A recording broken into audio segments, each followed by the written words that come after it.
Hello guys, welcome to spectator. ஒரு சந்தோஷமான முடிவு இல்லை அப்படின்னு நம்ம சொல்லலாம். மும்பை சிட்டி வர்சஸ் சென்னை மேட்சோட ரிவ்யூ தான் பார்க்க போகிறோம். டீட்டெயிலாக பார்க்கலாம் வாங்க. 2023 ஒரு விக்டரியோட சென்னை எஃப்சி முடிப்பாங்களா? ஸோ ஏகப்பட்ட ஃபேன்ஸ் ரொம்ப எதிர்பார்ப்புடன் மேட்சை வெயிட் பண்ணிட்டு இருந்தாங்கன்னு சொல்லலாம். இந்த இயர் ஒரு விக்டரியோட முடிச்சு செகண்ட் ஹாஃப் ஆஃப் ஐஎஸ்ல ஒரு குட் ஸ்டார்ட் கொடுக்கலான்ற மாதிரி. பட் சென்னை எஃப்சி பொறுத்த வரைக்கும் மும்பை சிட்டி கிட்ட ரொம்ப படுந்தோல்வி அடைஞ்சிட்டாங்க அப்படின்னு நம்ம சொல்லலாம். கிட்டத்தட்ட 3-0 சென்னை எஃப்சி தோத்துருக்காங்க. ஈவன் ஒரு கோல் கூட ஸ்கோர் பண்ண முடியல. அப்போ க்ளீன் ஷீட்டோட மூவ் பண்ணாங்க.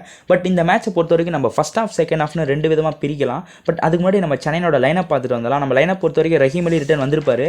பட் சென்னை எஃப்சி ஃபர்ஸ்ட் ஹாஃப்ல ஒரு நல்ல கேம் ஷோ பண்ணியிருப்பாங்க. பட் அந்த இடத்துல ரஹீம் அலின்ற ஒரு பிரசன்ஸ் பெருசாக தெரியாமல் இருந்துச்சு. பட் லைனப்பில் பொறுத்த வரைக்கும் த சேம் ரஹீம் அலி உள்ளே இருந்திருப்பாரு. அந்த அட்டாக்கிங்கில் ரஃபேல் கிரிவலாரோ, இந்த பக்கம் நிங்தாய், அண்ட் ஸ்ட்ரைக்கிங்கில் பார்த்தீங்கன்னா ஜார்டன் மரே. டிஃபென்ஸில் அன்கிட் முகர்ஜி பஞ்சாப் மேட்ச்சில் இன்ஜுரி காரணத்தினால் அவர் அவைலபிளாக இல்லை. அந்த வருஷத்தில் சத்தாக் ஸ்டார்ட் பண்ணாருன்னு சொல்லலாம். சத்தாக், Bikash Yumnam, Lazar Cirkovic and Ryan எட்வன் சொல்லலாம்.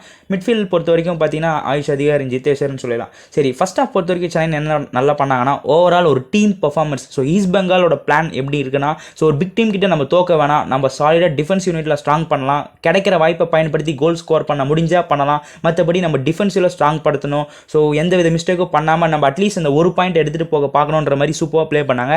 அந்த கேமை சென்னை எஃப்சி ஃபர்ஸ்ட் ஹாஃபில் சூப்பராக பண்ணாங்க. ஈவன் அவங்களுக்கு நிறைய சான்ஸ் கிடச்சிச்சு. பட் நம்ம ரொம்ப அந்த ஏன்னா அதாவது பெரேரா டேஸ்க்கு ஒரு சான்ஸ் கிடச்சிச்சு. ரியான் எட்வர்ட் ப்ராப்பராக அதை போய் அழகாக அதை கெஸ் பண்ணி தடுத்துருப்பாரு. ஸோ அந்த மாதிரி எல்லாமே டீமாக பெர்ஃபார்ம் பண்ண முடியுமா? ஏகப்பட்ட நல்லா ரா சான்ஸ் கிடைச்சாலும் பட் மும்பை சிட்டியால் கன்வெர்ட் பண்ண முடியல. ஃபர்ஸ்ட் ஹாஃபில் 0-0 சென்னை எஃப்சி மூவ் பண்ணாங்க.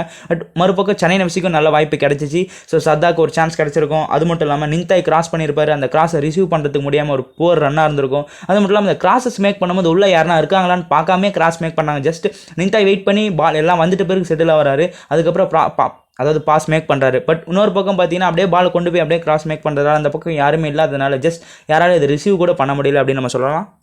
ஸோ ஃபஸ்ட் ஹாஃபில் சாலிட் பெர்ஃபார்மன்ஸ் இருக்கும் போதும் கூட மறுபக்கம் அவன் கையில் ரொம்ப டென்ஷனாகவே இருந்தார் அப்படின்னு நம்ம சொல்லலாம். ஸோ என்ன தான் பண்ணுறாங்க சென்னை எஃப்சின்ற மாதிரி ரொம்ப டென்ஷனில் இருந்தார். ஸோ ஃபஸ்ட் ஹாஃபில் ஒரு பெனால்ட்டி சான்ஸ் கிடச்சிருக்கும். விக்ரம் பிரதாப் சிங் வாங்கி கொடுத்துருப்பாரு.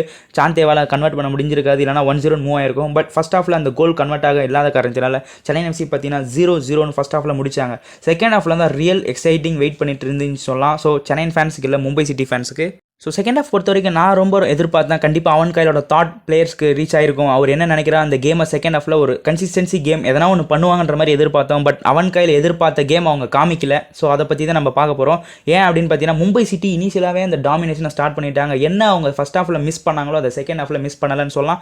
ரெண்டு பேருமே நல்லா ஸ்டார்ட். பட் அந்த டாமினேஷன் த்ரூ 90+ மினிட்ஸ் வரைக்கும் அவங்க எடுத்துகிட்டு போனாங்கன்னு சொல்லலாம். அந்த அளவுக்கு ஒரு கன்சிஸ்டன்சி கேம் சூப்பராக ப்ளே பண்ணாங்க. ஸோ யாருமே விட்டு கொடுக்கல. அந்த அளவுக்கு சப்ஸ்டியூட்டை நிகழ்த்தினாலும் அந்த பிளேயர் வந்து கோல் ஸ்கோர் பண்ணுற அளவுக்கு ரொம்ப ஃபுல் ஒன்றுமே பண்ண முடியல. ஸோ ஃபஸ்ட் ஹாஃப்லேயும் சரி, செகண்ட் ஹாஃப்லேயும் சரி, நம்மளுக்கு கிடைச்ச பாலை கூட நம்ம அழகாக ஃபஸ்ட்டு நம்மளுக்குள்ளேயே பாலை பாஸ் பண்ணி பில்டப் பண்ணி கொண்டு போயிருக்கணும். ஸோ அதுக்குள்ளே ஆளுங்க வராங்க, லாங் பாஸ் அடிக்க, அங்கே டேரெக்டாக அவங்க பிளேயர் அதை ரீச் பண்ணி ரிட்டன் அவங்க அட்டாக்கிங் கொண்டு வராங்க. ஸோ பொறுமையாக அந்த பாலை நம்ம பாஸ் பண்ணி மொமெண்டம் நம்ம பக்கம் ஷிஃப்ட் பண்ணிட்டு பிறகு அழகாக அட்டாக்கிங் பண்ணியிருக்கலாம். பாலை கிடைச்சோடனே லாங் பால் தர்றது, அப்படின்னா பாஸ் பண்ணுறது, ஒழுங்காக ப்ராப்பராக பாஸும் பண்ண முடியல.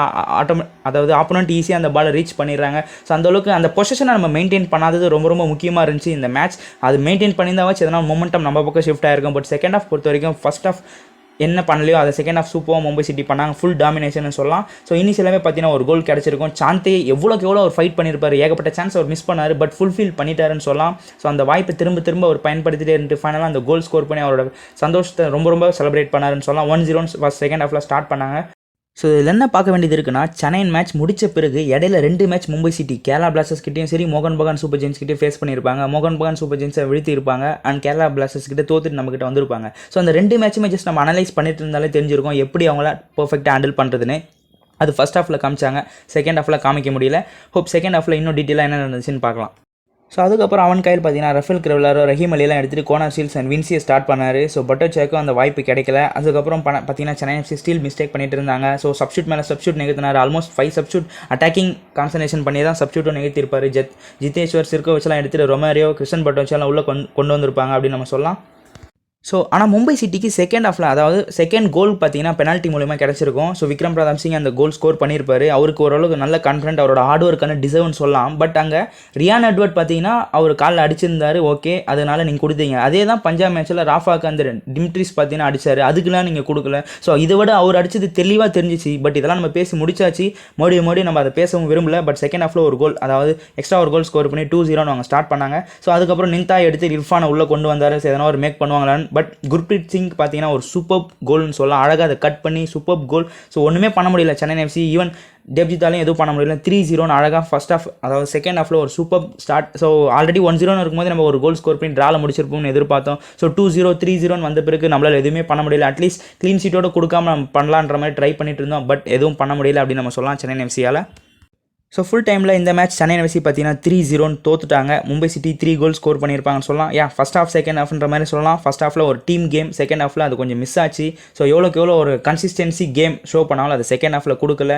என்ன பண்ணணுமோ ஒரு தெளிவாக இருந்தாங்க. செகண்ட் ஹாஃபில் அது இல்லை அப்படின்னு நம்ம சொல்லலாம். ஸோ ஓவராலாக ரொம்ப ஃபைட் பண்ணாங்க. ஹார்ட் ஒர்க் பண்ணுறது நேச்சுரல் தான். ஸோ சென்னை எஃப்சி ரொம்ப ஃபைட் பண்ணாங்க அவங்களோட ஒரு கோல் ஸ்கோர் பண்ணுறதுக்கு. பட் அந்த ரிசல்ட்ஸ் ஹாப்பியாக முடிஞ்சாச்சுன்னா, ஆனால் அந்த ரிசல்ட்ஸ் ஹாப்பியாக முடியல. இந்த இயரும் ரொம்ப ஹாப்பியாக முடியலன்னு சொல்லலாம் சென்னை ஃபேன்ஸ்க்கும் சரி, சென்னைக்கும் சரி. ஸோ கண்டிப்பாக செகண்ட் ஹாஃப் சீசன் ரொம்ப பெட்டராக மூவ் ஆகும். இடையில சூப்பர் கப் வேறு வருது. ஸோ அதுலேயும் இந்த சேம் மும்பை சிட்டி நம்மளை தோக்கடிச்ச பஞ்சாப் கிட்டலாம் நம்ம மறுபடியும் ஃபேஸ் பண்ண போகிறோம். ஸோ அந்த மேட்ச் எப்படி எக்ஸைட்டிங்காக மூவ் ஆகும் டீட்டெயிலாக பார்க்கலாம். Let's go Indian football and Chennai FC.